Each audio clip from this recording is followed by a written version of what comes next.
बाते हमार महतरिया गाना निकाल जे बदिल के भीतरिया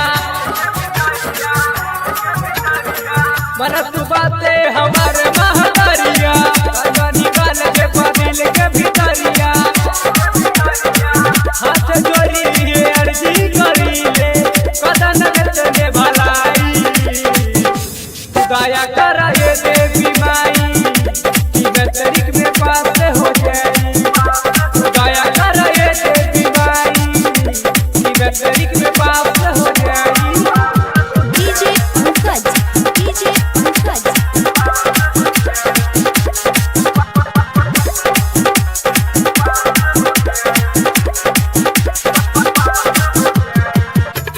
संतोष के ये मकसद बा दुख गुलशन के पार करत हदबा सुमित संतोष के ये मकसद बा दुख